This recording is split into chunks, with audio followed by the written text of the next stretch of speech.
All right, thank you so much for staying with the Monday Report. Remember, the hashtag is the Monday Report at Trevor Mbiji at Citizen TV Kenya. We're about to begin this discussion with the Honorable Betty Maina. She's the CS, Ministry of Industry, Trade and Cooperatives. CS, thank you so much for making time for us this evening. So we know now that more than 1 million Kenyans have lost their jobs to date. So what is the long-term plan to save businesses in this country? Thank you very much, Trevor, for having me here. And I guess you're also working from home. You've got a beautiful home. So well done on that. Now, I think with regard to job losses, it's very sad that, we've been talking about this since the beginning of COVID. And it's really, it's an unfortunate thing, but it's also a reality that it's been a very disruptive thing. COVID is not a matter of, it's also a matter of livelihoods, and a lot of the activities that have been undertaken to try and reduce the spread of COVID has had far-reaching implications on jobs, and it is very sad that we've seen this reduction in economic activity, which has also been reflected in government revenue as well. So it has had a far-reaching impact. I think what we'd like to say is, as we now adjust to the reality that COVID is with us, it's not something that is going to go away. We thought it would go away in 2 months or a month. When we last had this conversation, we thought it was something very short term.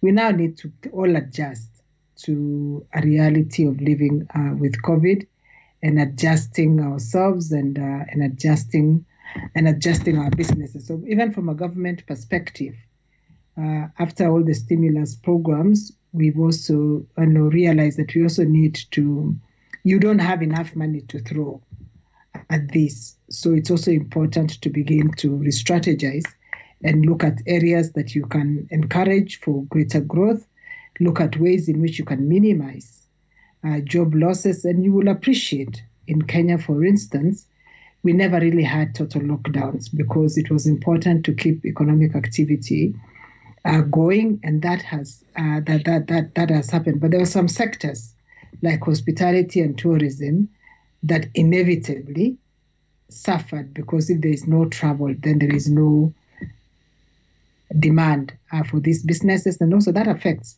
the demand that they had from other sectors. So we've seen a shrinkage. We've seen a shrinkage in manufacturing. We've seen a shrinkage in hospitality. We've seen some slight shrinkage in domestic agricultural consumption. We saw a shrinkage in transport, and those are major areas. But as we go forward, we now need to keep looking at our own government programs and targeting the support programs to areas that we can see some revival in. Yeah. CS, you say that the government doesn't have enough money to support everyone, but how much money has actually been allocated to make sure that the businesses are supported? There's a lot of money allocated for SMEs as well. Actually, there's been a lot of money. Sometimes we only focus on what is announced as coming out of Treasury. The stimulus, when we estimated both the first and second stimulus program, the first stimulus program with regard to expansion of tax brackets, with regard to the allowance for the banks, the cash ratio revision. When we look at some of the work that has been put into the hotel industry, when we look at some of the ones that has been, at least for the tax refunds, for instance, and rebates, the government forwent more than 216 billion shillings. In addition to that, it has put additional 2 billion shillings for the hotel industry. The 8-point stimulus program was about 53.7 billion shillings. So we're actually looking at numbers nearer 300 billion by the government in this regard. Now, where have they gone? I said 2 shillings has gone to the hotel industry. 10 billion shillings went to Kazi Mtaani. 10 billion shillings went to the cash transfer program. 3 billion shillings has been set aside for SMEs in the credit guarantee fund. 3 billion to farmers to subsidize inputs. 5 billion for rehabilitation of roads, and 10.2 billion to NYS. Yes, so we saw the allocations, and we did see the allocations, but the people at the grassroots are more concerned about how this money is getting to them. For example, Gavin Mungai on Twitter is wondering, why are Mitumba traders not being considered at such a time? Most of these people earn a living from the sales that they make in Gikomba. What is the plan? And yet there was a lift of the ban on Mitumba. That is a question from Gavin Mungai. I think, thank you very much. This money comes to in different ways to different businesses. For instance, the payment of pending bills has supported a lot of small businesses who were owed by government. The relaxation of the country has made it possible for banks to also flexibilize their own arrangements with their clients. And there was a notice, I think an announcement from the banks last week, that during this period, they have reorganized about 800 billion worth of loans. So this is how these things come to you.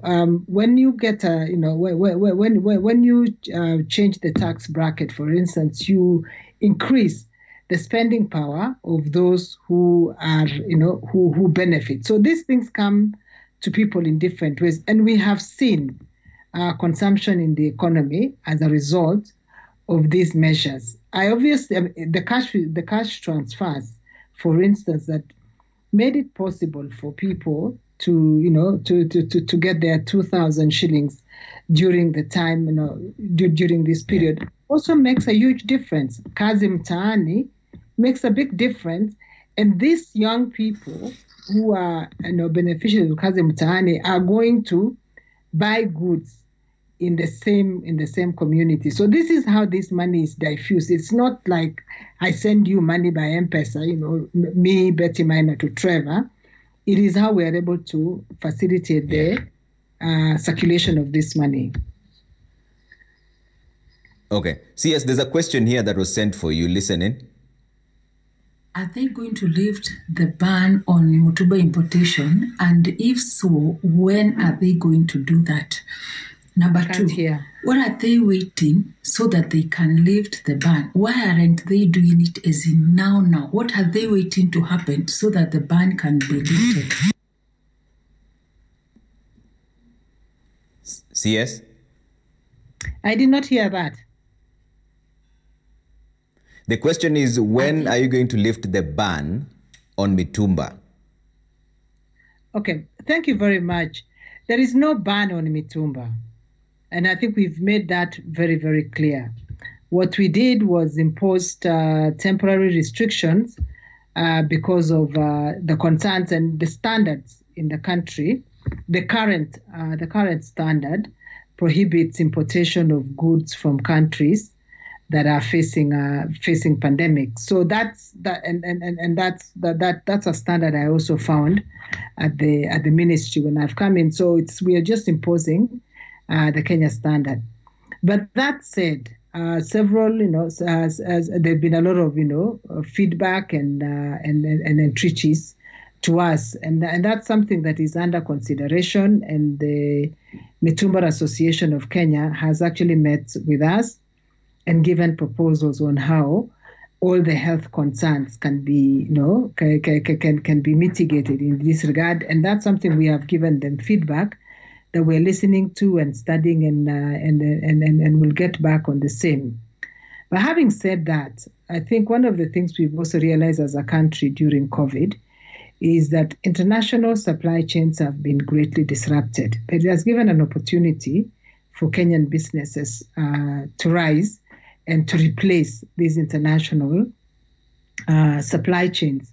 We have seen great, and we're very impressed by the bounce back by Kenyan businesses in supplying medical commodities. And as the CS for Health has said, we are able to produce these things in sufficient quality and in the right price to the satisfaction of our healthcare workers. We're seeing a lot of movement with regard to ventilators and other stuff. My view as well is that we should be able to meet a lot of our local demand for our needs. And I think as a country, we need to be working together, the business community and government, to internalize and localize our supply chain so that when things like this happen, we don't face these sort of disruptions. Okay. Let's bring up another question for CS. I thank the government for establishing the Kazi Mtaani program. It's helping the youth. I'm very happy for that. But my question to the CS is, what's the government's plan after the 6 months are gone?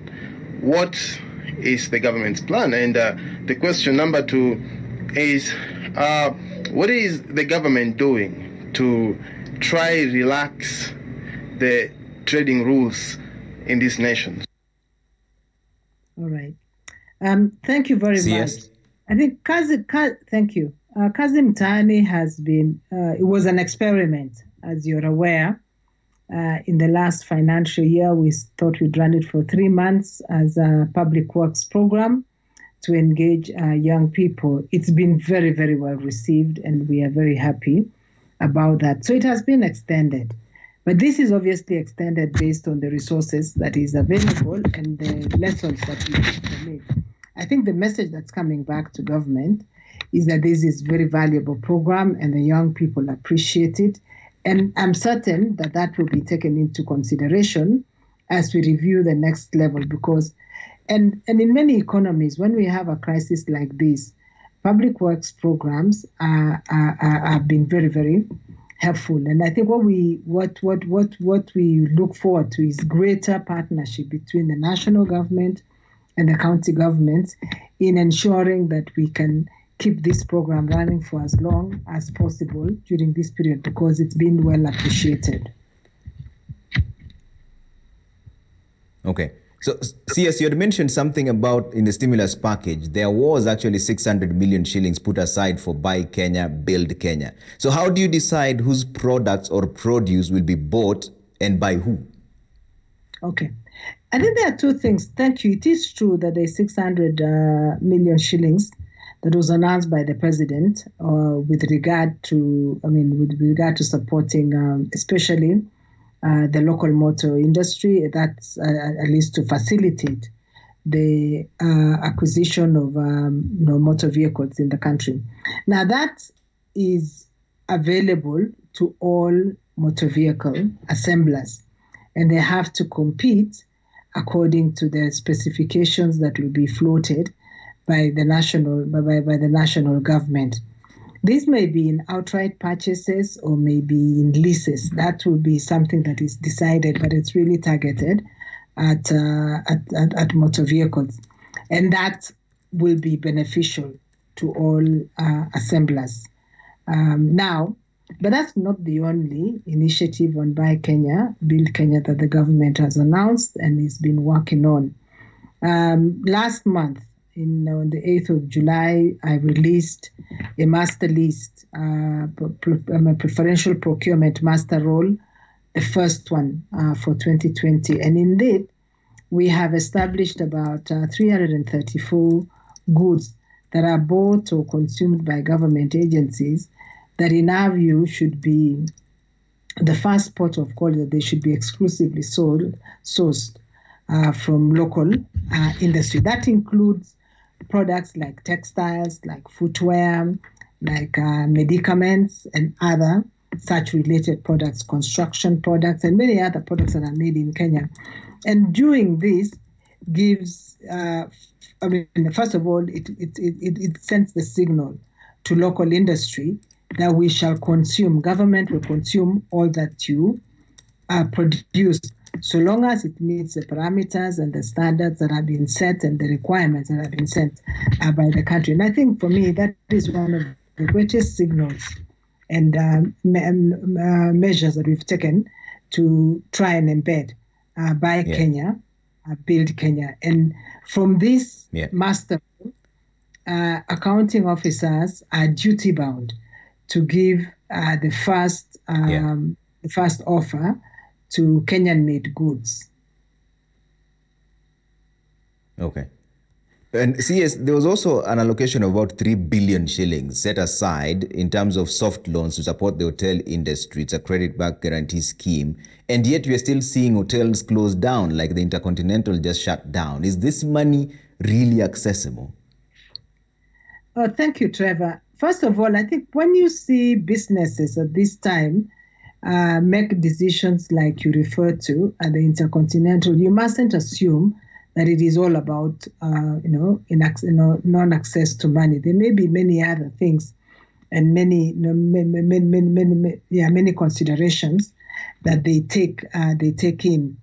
But I think the question with regard to the 3 billion shillings that was set aside for the hotel industry, my colleague from the Ministry of Tourism has informed me that the way in which they intend to allocate this money is to support these hotels to refurbish their infrastructure, because a lot of our products are fairly old and tired. And I think given the fact that there is low demand at this period, the intention is to support these institutions to rehabilitate and refurbish their products. And that is a program that is going to be run and within the Ministry of Tourism. So still at the same time, some Twitter handle that calls itself Wall Street Consult says, which criteria is used to award loans to SMEs by Government of Kenya, since banks are not giving out because of high-risk times? Okay, first of all, the Government of Kenya does not give loans directly. I think what it will do is to support the banking institutions, microfinance institutions, and the banks to be able to support SMEs. And the way in which this is done is that you have to go through the typical, due diligence and assessment and credit assessment by the lending institution to be able to establish your capacity to repay the loan at whatever time. Now, I've spoken to banks, and when we were discussing how they were using the money that was released by the cash reserve ratio, and they have focused on clients that have a cash flow at the end of the month, even if it is minimal, because this is money this is not free money. This is money that you have to use according to the prudential guidelines. So you also have to be responsible as the own lender. So each person, each business that we expect to benefit from any of this support must satisfy the requirements of the intermediator with regard to their own capacity to pay, the kind of business they are in, because it's not a grant, it's a loan. So you need to be able to pay it back. Okay, let's bring up another question for CS. It has been 5 months for people who have been working in the gaming industry, which are the casinos, have been shut down for 5 months right now. And over 7,000 employees who are employed by these companies, they're not working they've not been working. And as you can see, they have not been doing any demonstrations or anything because they were quite waiting for the government's way. But now they are tired and they really want to go back to work. And I really want at least to know what is the procedure, what is going on, because what I've heard that is the BCLB. CS? Okay, he got cut off. I think we need, I appreciate the frustration, and I wish you could take it away. But the best way to control COVID is to minimize, interactions of persons, social distancing and sanitation. And I think what we did is that we did an assessment of the high risk areas where there would be, difficulties of maintaining social distance, and those are some of the businesses that have still not reopened to date. Some opened restaurants, but they've had to observe very, very strict guidelines. Bars opened by default because they decided that they were restaurants, but we've seen absence of, observance of social distance. And as the Minister for Health continuously says, this is something that has to be the responsibility of citizens. If you can demonstrate to the Ministry of Health that you can run your business in conformity with the Ministry of Health protocols, then that is something that will be taken into account. Our own ministry released COVID guidelines, COVID business guidelines in June, and we clearly articulated within that it is the responsibility, the Ministry of Health guidelines, of course, prevail. It is a responsibility of each business to put in place mechanisms to ensure that they are reducing the possibility of spread from COVID. And until we are certain that we have COVID behind us, it will be foolhardy as a country to endanger ourselves and to prevent and expose more people to COVID. All right, let's bring up another question for the CS. Why has the country continued to import PPEs, yet we have seen the ones that are being imported, some of them are not meeting the KEBS standards? We have seen Kenyans who have made PPEs locally. They are of good quality and they are meeting KEBS standards. Okay, thank you very much. CS? And I'm glad you've actually picked that up, that a lot of local PPEs are compliant with the standards. And the Minister for Health has clearly stated that we shall not use public resources to consume imported products when there are Kenyan alternatives in the market. And true to their word, they have done this. But Kenya is also a liberal country, and what we then have in the market, the public sector may consume the Kenyan-made goods, but you and I may choose to consume whatever product we find that suits us. Our view, at least, is that at least the government is demonstrating by consuming Kenyan-made PPEs and masks. Now, if you as a consumer choose to consume something else and it is available in the market, that is really up to your choice.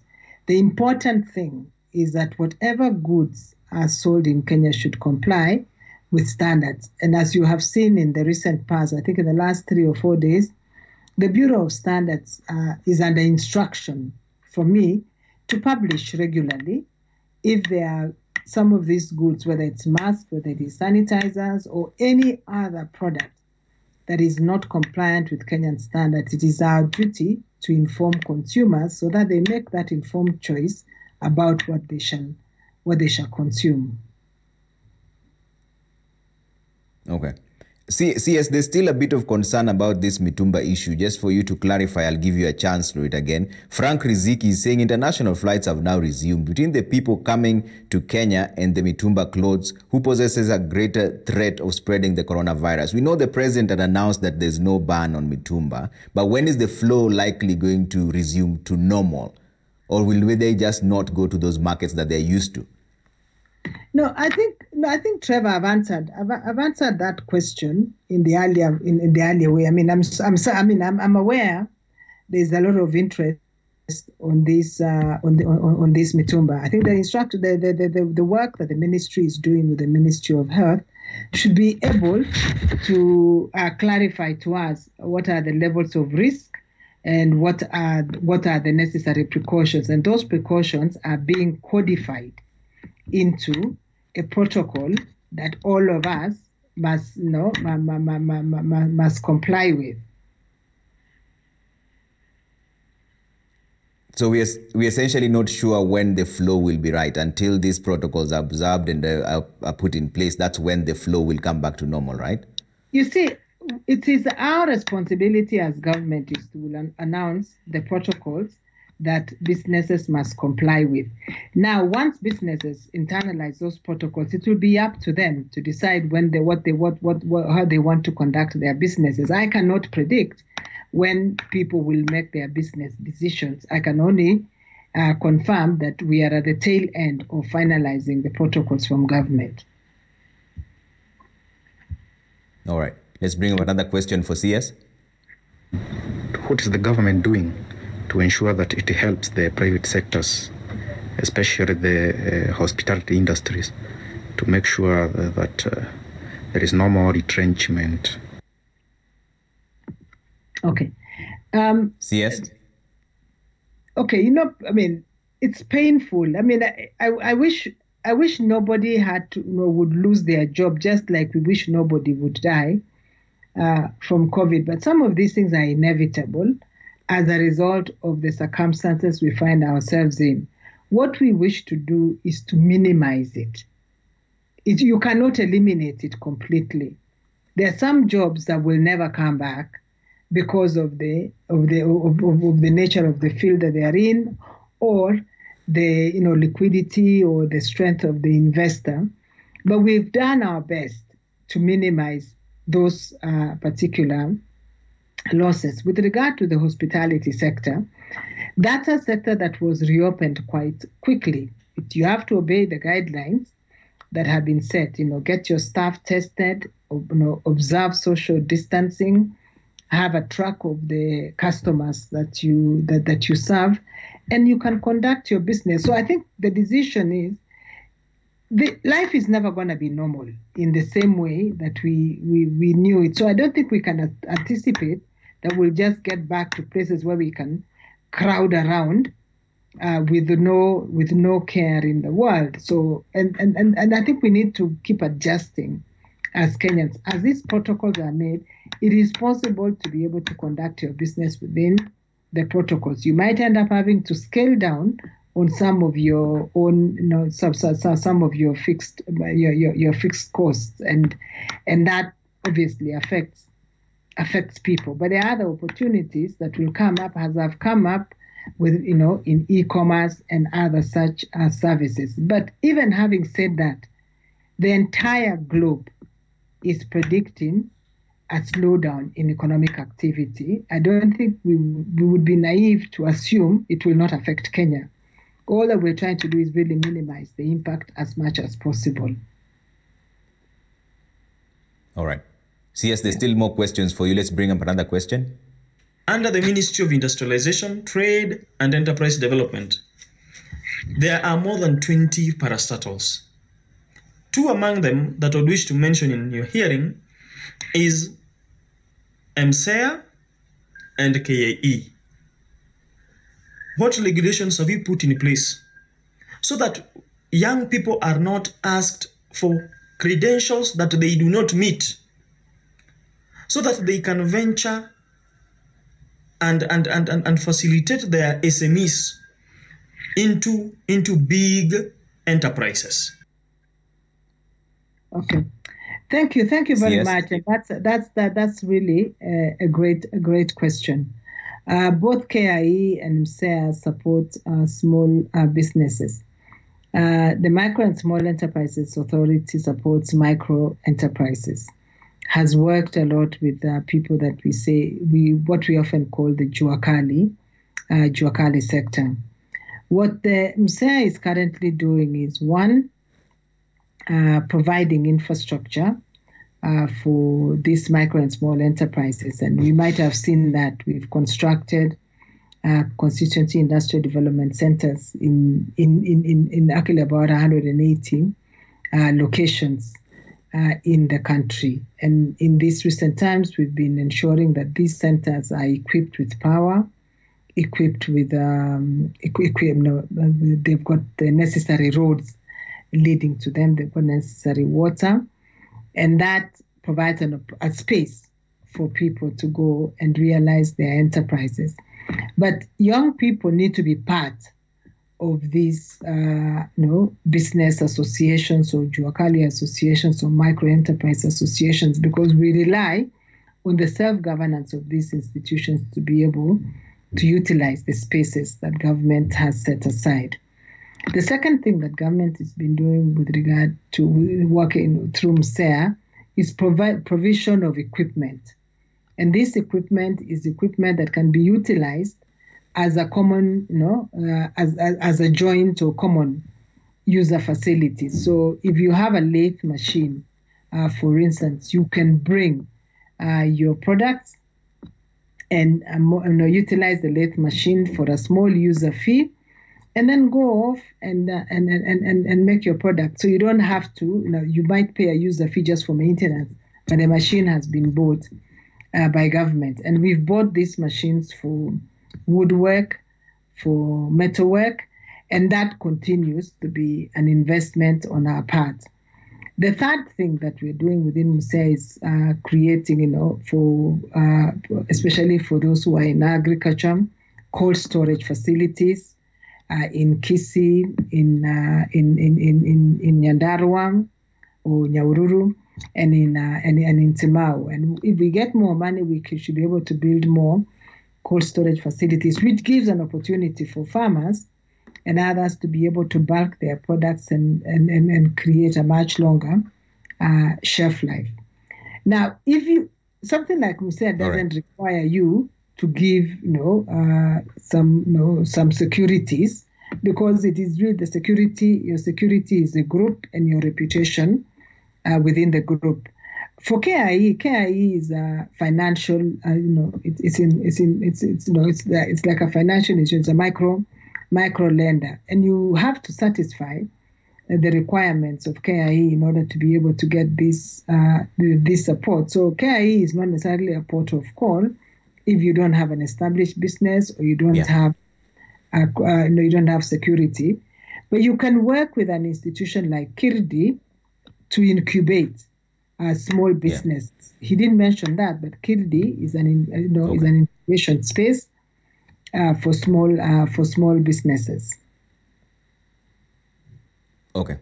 CS, I have 3 more questions here before we wrap it up. Let's bring up another one.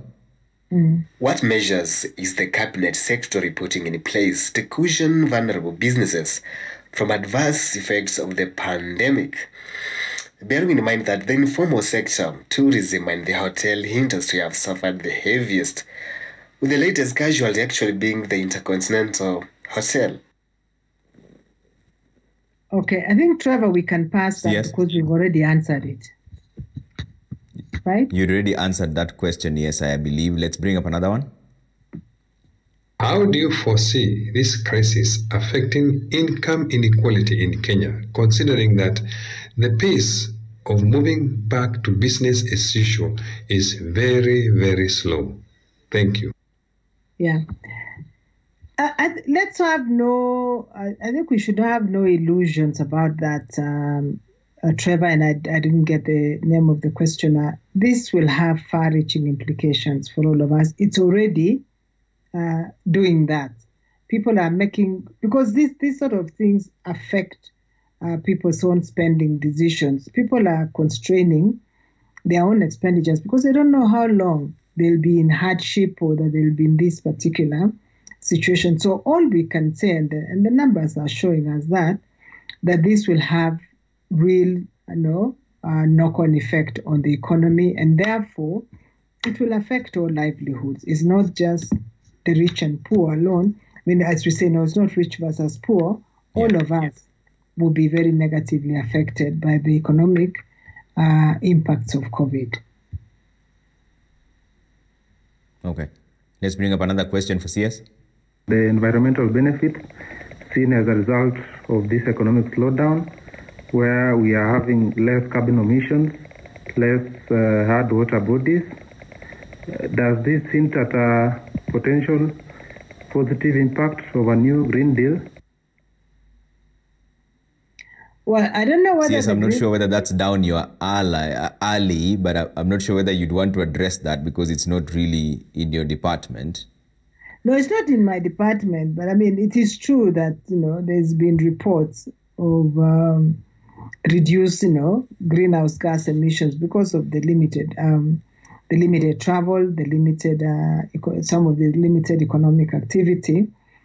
But I think for us to celebrate a real move and real strides in environmental and green and greening our economy, it has to come from the decisions that we make. It doesn't have to come from a pandemic. I think it's too soon to celebrate that we've greened our economy just because we've restrained economic activity. Okay. CS, there's one final question here. You are currently in the process of negotiating a free trade agreement with the US. So how then will you ensure Kenya's commercial and economic interests are taken care of, given that the United States is a much stronger competitor? That is true. I mean, the US is the largest economy, if not one of the largest economies in the world. We rank, where we rank currently. But the reason Kenya is pursuing a trade deal with the US is because we think that is going to give us positive impact for our own economic development and especially for our export development. The US is our third largest export market. A lot of our goods go to the US under a preferential agreement called Africa Growth and Opportunity Act, which will expire in 2025. The US has signaled that it will not renew it. So it is actually in our interest as a country to explore how we can create some more predictable market access. The only way that we can do that is either an extension of AGOA, which the US has said it won't, or in a negotiated trade agreement that provides a predictable space for investors in Kenya. Now, we are very conscious of the fact that we're dealing with a large economy. These negotiations started on the 8th of July. But we have reviewed, we have shared their negotiation objectives and ours, and I think we are very clear that at the aggregate level, our goals and the US are very, very well aligned because we want to increase investments in both our countries. We want to expand the range of exports, both ways, increase job opportunities for our people and create shared prosperity. But we also want to do that, recognizing that Kenya is, a developing country from Africa with commitments in the East African community, with commitments in the Africa Continental Free Trade area, and therefore, there's some boundaries and that invite flexibilities as we negotiate. All right. CS, thank you so much for speaking to us this evening. I'm sure we'll have this conversation again. That's Honorable Betty Maina, CS, Ministry of Industry, Trade and Cooperatives, answering most of your questions in regards to the Mitumba industry and what else is going on out there. That essentially wraps it up for the Monday Report. My name is Trevor Mbija. Always a pleasure having you with us. Stay with Citizen TV. We have a lot lined up for you, of course. You'll always be your partner in these conversations and ensure we bring to the people that you need to talk to. But for now, it's a good night from myself and the entire team, including Joki Shege, who's been our sign language interpreter tonight. Have a great week ahead. I'll see you again on Wednesday on Daybreak. Good night.